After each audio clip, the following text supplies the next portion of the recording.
Belt में आता है, राजस्थान का दक्षिणी हिस्सा ट्राइबल बेल्ट में आता है। यहां सब जब बीजेपी प्रदर्शन करती है तो बेहतरीन प्रदर्शन करती चली जा रही है, लेकिन जब वो झारखंड में आती है तो क्या शिबू सोरेन और इंडिया ब्लॉक का इतना जलवा या इतना प्रभाव है कि वही ट्राइबल बेल्ट झारखंड में बीजेपी को दूसरी बार लगातार मना कर रही है?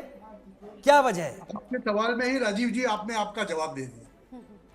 आपके सवाल के अंदर आपने आपका जवाब दे दिया। बाकी हर जगह पे ट्राइबल बेल्ट है, वहां पर उनके सामने कौन होता है भैया? National party Congress. और झारखंड के अंदर कौन होता है? झारखंड मुक्ति मोर्चा, स्थानिक पार्टी, स्थानिक आदिवासियों की पार्टी। वही जवाब है। आदिवासियों की अपनी पार्टी वहां पर सही काम कर रही है, ऐसा वो लोगों का कहना है और उनको बधाई हो अगर वो जीत गए तो। मगर आप देखेंगे महाराष्ट्र के अंदर भी ट्राइबल की बात करें और पूरे महाराष्ट्र की बात करें, साहब आप बता रहे थे कांग्रेस का, अभी आलोक जी बता रहे थे कांग्रेस का स्ट्राइक रेट। मेरा तो सवाल यह है कि 76 सीटें ऐसी थी 288 में से जहां पर सीधा मुकाबला था कांग्रेस और भाजपा का। कांग्रेस ने कितनी जीती? अभी के ट्रेंड्स के हिसाब से कांग्रेस ने कितनी सीटें जीती?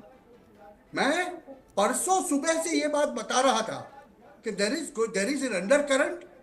65% वोटिंग है, अंडर करंट है और एक तरफा महायुति की स्वीप होगी। लोग हंस रहे थे उस वक्त मेरे ऊपर। कल शाम को हमारे यहाँ ही इंडिया न्यूज के एक प्रोग्राम में मैंने बताया, बहुत स्पष्ट रूप से बताया। हिमांशु जी आप अपनी बात पूरी कीजिएगा। प्रियंका चतुर्वेदी कुछ बोल रही हैं, सुन लेते हैं एक बार। मन में मैं एक सेंस ऑफ सरप्राइज है कि जो हम जनता के बीच में देख रहे थे, महिलाओं के साथ देख रहे थे, पुरुषों के साथ देख रहे थे, आक्रोश जो था, 1500 रुपए मिलने के बाद भी वो महिलाएं बता रही थी कि हम पे एहसान नहीं कर रहे हैं जिस तरीके से प्रचार कर रहे हैं।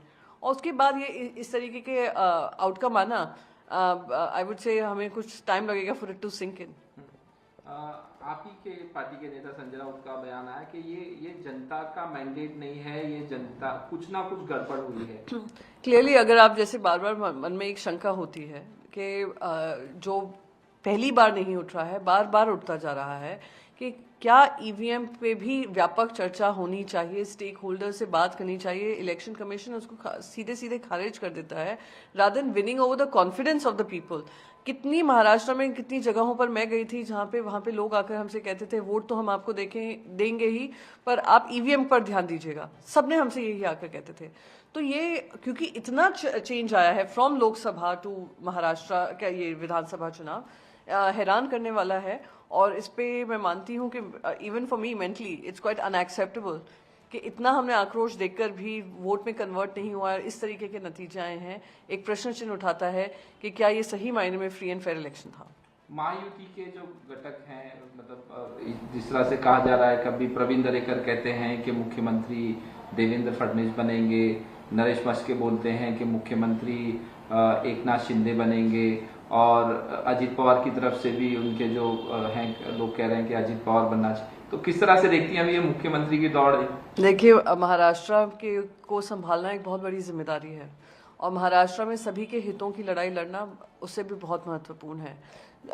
एक तरफ चुनाव हैरान करने वाले नतीजे आए हैं, दूसरी तरफ हो सकता है जनता का ये विचार रहा होगा कि इन पे समर्थन दिखाना लाड़की बहन रही हो या बाकी कुछ कारण रहे हों, पर जो भी मुख्यमंत्री बने, बहुत हमने देखा है लूटमार हुई है, पैसों का खेल हुआ है, पार्टियों को तोड़ने का काम हुआ है, जो महाराष्ट्र की संस्कार और संस्कृति के बहुत खिलाफ है।